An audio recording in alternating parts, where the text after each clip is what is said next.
Jaguars fans, welcome back into the fan cave. Man, ever since the Jaguars fired Urban Meyer after his what is probably one of the worst 10 months an NFL head coach can have, especially in his first year, after they fired him December 15th, man, it has been open season on every single head coaching candidate you can think of. Jim Caldwell came back to light. Doug Peterson's looking for a job again. Byron Leftwich is looking for a job potentially. There's OCs all over the league that are looking for jobs right now. There's DCs that are looking for jobs right now. It is insanity. I think this is one of the best years if you're looking for a head coach that you could have, because you just have such a wide field of candidates that have incredible resumes. Kellen Moore has an incredibly good offense in Dallas. Nate Hackett has craziness going on in Green Bay right now. Byron Leftwich is leading one of the best offenses in the league. Jim Caldwell, Super Bowl winner. Doug Peterson, Super Bowl winner. Both his head coaches. Man, it is an incredible year to be looking for a new head coach. So let's dive in. Let's get the down and dirty on who I think the top four best candidates are for this Jacksonville Jaguars head coaching position. We're going to start off with the two Super Bowl winners. We're going to start off with Jim Caldwell. Now, Jim Caldwell is a guy that I would be over the moon about. He's definitely in my top three candidates for who I think should be the new Jaguars head coach. You look at his overall resume, he does have the Super Bowl ring. He has two of them, actually, one with Baltimore, one with Indianapolis. He was an assistant head coach for the Colts whenever they knocked off the Chicago Bears. They had that Colts team at a 14-2 record. Now, I know what you're thinking. Yes, they had Peyton Manning. That wide receiver core was stacked with Reggie Wayne, Marvin Harrison, two bona fide Hall of Famers. So when you have three Hall of Famers on offense, that's a very good sign for going to be a great team. But nevertheless, had them 14-2 in the Super Bowl. They rocked it, they kicked ass, and then eventually moves on from the. He kind of got swept into the suck for luck. The Colts move on from him after Tony Dungy retires. He takes over, suck for luck, moves on. And then he finds a spot in Detroit. Detroit was a hell of an opportunity for him. His crowning achievement there was an 11-5 season with a terrible with the Detroit Lions. The way we look at Detroit is the same way Detroit looks at us. Imagine if we had somebody take us to an 11-5 year. But overall, his time in Detroit was 36-28. That's, tell me, over a 3-year period if Jaguar fans wouldn't be over the moon and losing their minds at a 36-28 3-year record for anybody. We fired Jack Del Rio for that, and then now look at us. We're clamoring for. We would love a 500 season at this point, but ultimately the Lions move on from him as well. They say, we're just a couple steps away. Caldwell got us close. We need to go to the next level. They move on from him. Unfortunately, right back down. Dan Campbell's got him coming back up, but man, they nosedived after Caldwell's departure for sure. So then he finds himself down in Miami, and unfortunately, again, steps away due to health concerns. But there was recently on a podcast that he was talking about. He says that he feels 100% ready to return to coaching. Now, the big downside with Jim Caldwell is he's 67 years old.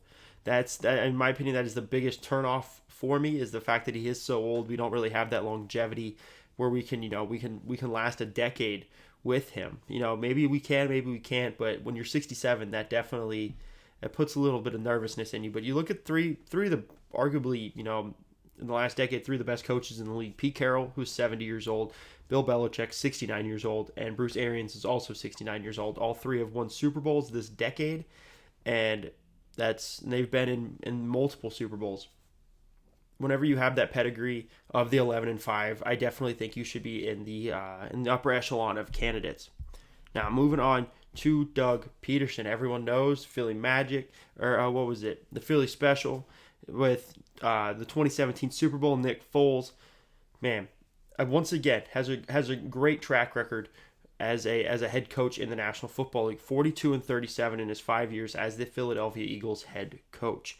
Overall, my biggest downside and the thing that really turns me off of Doug Peterson, despite him having the Super Bowl ring, despite him having the 42-37 and the good offenses and Carson Wentz looking like an MVP prior to his injury, was the fact that there was just a massive communication breakdown. There were several reports of him and Carson Wentz just not speaking.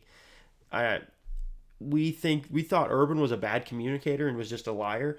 Imagine having, Urban. Imagine if it was Urban and Trevor not speaking. That's just, for me, that's a massive turnoff. And I'm sure there's probably a remedy to it. There's reasons and everything like that. But for me, I would be so turned off by anyone refusing to speak to someone that was playing at an MVP level, especially their quarterback who was playing at an MVP level along a Super Bowl run. So for me, he's up there on the list of candidates a lot of Jaguars fans like, but man, do I not want Doug Peterson. That scares the hell out of me.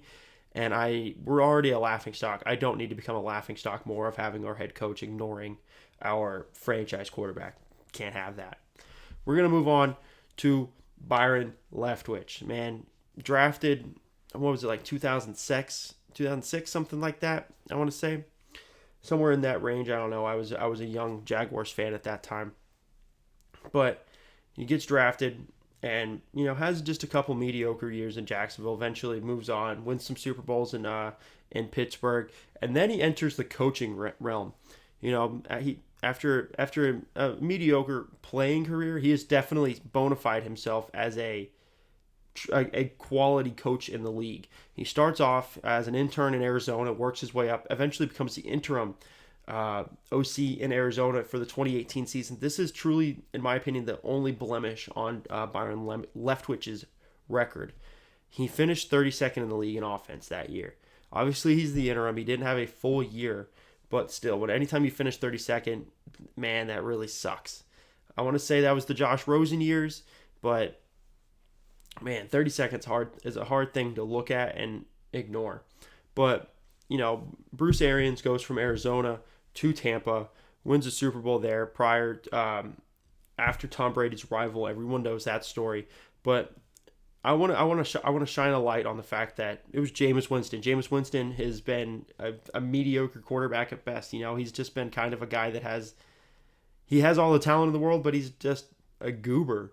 He just looks silly. You see his weird training videos every offseason. And then reports came out last year that he was playing like damn near blind. He had to go get like eye surgery done to help his vision. But still, even with those ailments, you look at since Byron Leftwich has gotten to Tampa, he was elevated to the offensive coordinator whenever Bruce Arians brought him over from Arizona into Tampa. They were the third ranked offense in points scored in 2019. They were the third ranked offense again in points scored in 2020.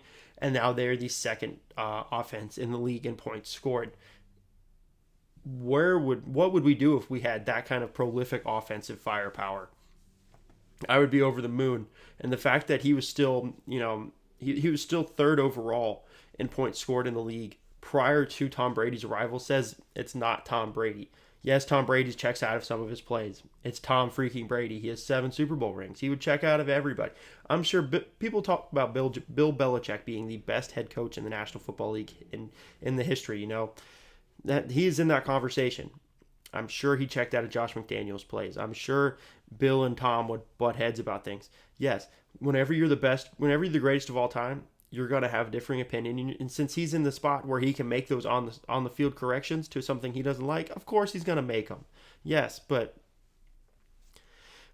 I digress. I would love to have Byron Leftwich, but my final point is going to be Bruce Arians has said consistently, even from his time in Arizona, when he was just a quarterback's coach, Byron Leftwich will be an NFL head coach one day. He has been raving about him for the better half decade. And he's in love with him. And he's even said if Byron were to stop calling plays, that Bruce would consider retiring because Byron is the only one he trusts with play calling responsibilities. So one of the best head coaches in the National Football League saying right now he's the only player he trusts with play calling. I'll let you decide with that what you wish. But finally, Nathaniel Hackett. A lot of people thought I was probably going to go Kellen Moore here. I'm intrigued by Nathaniel Hackett. Man, just kind of how Byron made Josh Rosen look like a competent quarterback. Nathaniel Hackett managed to make Blake Bortles look like a competent quarterback. He was the offensive coordinator in Jacksonville from 2016 to 2018, In his 3 years in points scored, his offense is ranked 25, 5, and 31. Unfortunately, everyone knows the story of that 2018 season where we were rolling hot into week 3. We go into Kansas City, and then Blake Bortles just starts throwing interceptions off of linemen's helmets. I think he threw like 5 interceptions that game, and then completely all the wheels of every bit of momentum we had fell apart, and we left all our momentum in Kansas City. So that is what it is. Eventually, unfortunately, Hackett becomes the fall guy for the Doug Marrone.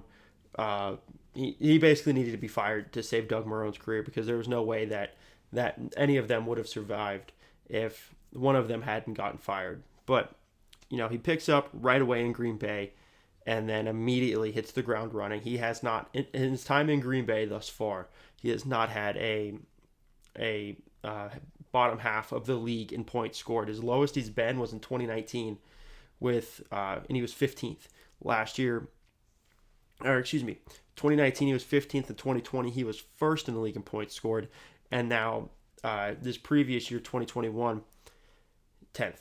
That's results right there. Just the way that Byron has the results, Nate Hackett has the results. And I'm probably going to get the argument, well, yes, they have Devontae Adams. They have great running backs. They have Aaron freaking Rodgers. Alan Lazard's playing well. They have all of these great talent. Well, yes, you're going to see great play out of great talent. That's just going to happen.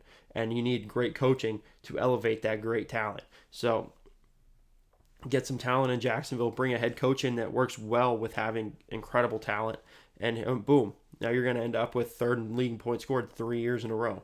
Like Byron Leftwich, you're going to finish in the top half of the league in points scored, like Nathaniel Hackett 3 years in a row. So I'm going to go ahead and round off this list here by ranking the 4 I got right now. We're going to start with Doug Peterson 4. No. Don't want Doug Peterson. He's someone that a lot of people like. He has the head coaching experience. I don't know. I'm not with it. That communication breakdown was not the move. Number 3 for me is Nathaniel Hackett. Yeah, I hate retreads as coaches coming back to their same team. It'd be weird. It'd be like bringing Gus Bradley back in to be a defensive coordinator. I don't know. It feels weird. I don't like it. I'm not trying to say there would be animosity, but I don't know. It just gives me the weird heebie-jeebies. I don't like it. Number 2, Jim Caldwell. 2 Super Bowl rings. Can't argue that. He's won 2 of them coaching, and one of them is an assistant head coach.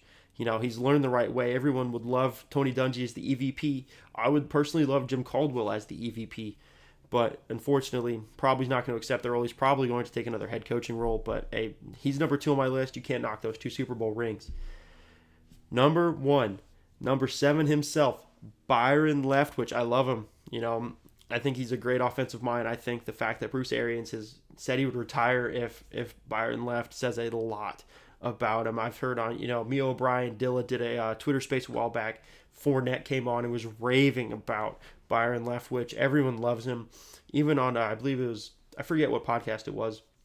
They were talking about player incentives. He's a player's coach, but at the same time, he's a competent coach. He's a well-rounded coach, and I think that he would make a great addition to the Jacksonville Jaguar head coaching roster. He'd be the latest one, and hey, maybe we'll get to see that teal suit that he interviewed in for this position. Maybe we'll get to see that on Sundays. That'd be a beautiful thing to see, that beautiful teal simmering in the sun as Byron leads us to a top 5 offense in the league.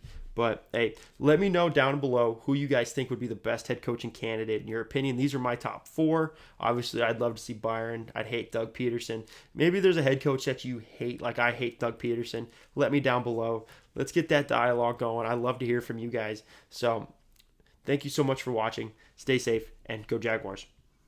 How about them Jags?